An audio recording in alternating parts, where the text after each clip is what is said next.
Hi, happy Valentine's Day. It's February 14, 2023, and this is Hot Chocolate with Paul. What I thought I would do today for Valentine's Day is read some of the readings that I offer to couples when they meet with me to plan their wedding. I have not written any of these, but they are part of the collection that I offer to them, and they're welcome to choose whatever they would like to have read at their wedding. So the first one is called The Art of a Good Marriage by Wilfred Arlen Peterson. A good marriage must be created. In marriage, the little things are the big things. It is never being too old to hold hands. It is remembering to say, I love you, at least once a day. It is never going to sleep angry. It is having a mutual sense of values and common objectives. It is standing together and facing the world. It is forming a circle that gathers in the whole family. It is speaking words of appreciation and demonstrating gratitude in thoughtful ways.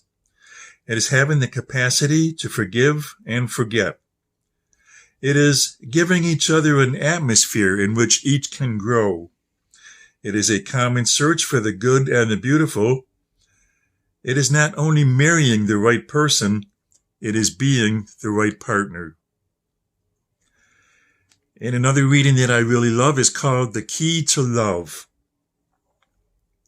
The key to love is understanding, the ability to comprehend not only the spoken word, but those unspoken gestures, the little things that say so much by themselves.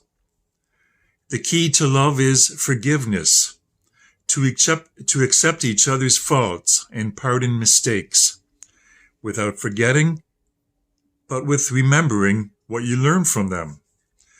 The key to love is sharing, facing your good fortunes as well as the bad together. Both conquering problems, forever searching for ways to intensify your happiness. The key to love is giving without thought of return, but with the hope of just a simple smile, and by giving in, but never giving up. The key to love is respect, realizing that you are two separate people with different ideas, that you don't belong to each other, that you belong with each other and share a mutual bond. The key to love is inside us all. It takes time and patience to unlock all the ingredients that will take you to its threshold. It is a continual learning process that demands a lot of work, but the rewards are more than worth the effort, and that is the key to love. So that's two of my favorites. And another one of my favorites is actually a really cool one. It's a reading inspired by Carl Sagan, and it goes like this. The size and age of the cosmos are beyond ordinary human understanding. Lost somewhere between immensity and eternity is our tiny planetary home. And yet our species is young and curious and brave and shows much promise. In the last few millennia, we have made the most astonishing and unexpected discoveries. They remind us that humans have evolved to wonder, that understanding is a joy, that knowledge is prerequisite to survival. Our little planet floats like a mote of dust in the morning sky. All that you see, all that we can see, exploded out of a star billions of years ago, and the particles slowly arrange themselves into living things, including all of us. We are made of star stuff. We are the mechanism by which the universe can comprehend itself. The world is so exquisite, with so much love and moral depth. We should remain grateful every day for the brief but magnificent opportunity that life provides. The sum of all our evolution, our thinking, and our accomplishments is love.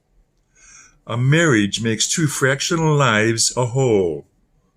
It gives to two questioning natures a renewed reason for living.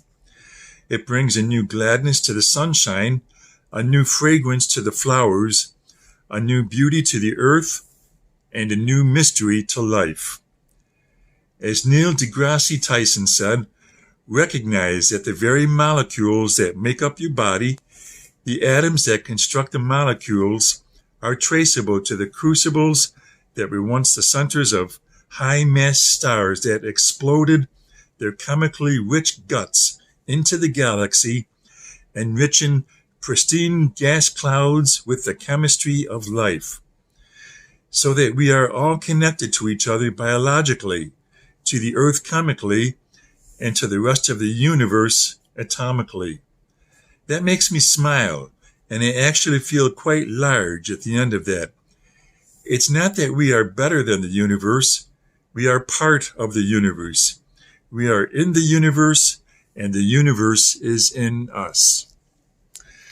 So that definitely is one of my favorites.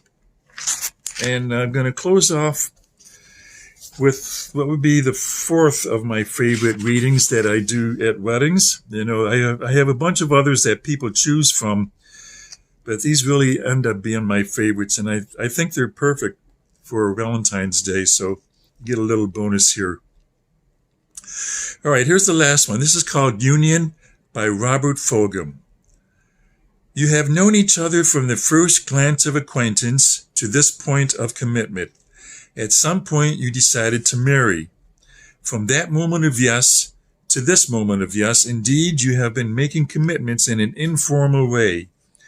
All of those conversations that were held in a car, or over a meal, or during long walks, all those conversations that began with when we're married and continued with I will and you will and we will, all those late night talks that included someday and somehow and maybe, and all those promises that are unspoken matters of the heart.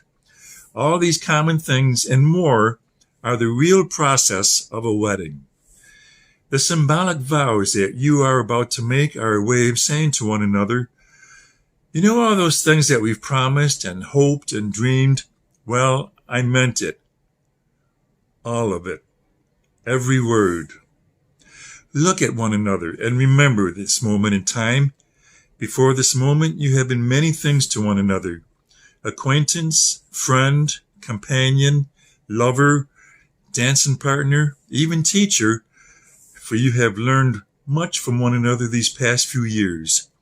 Shortly, you shall say a few words that will take you across a threshold of life, and things between you will never quite be the same. For after today, you shall say to the world, this is my husband, this is my wife. And that's my hot chocolate with Paul for Valentine's Day. I wish you well. And sometime in the not too distant future, I'm going to present a Hot Chocolate with Paul episode that is dedicated to people without a partner. So we'll see what we have for that.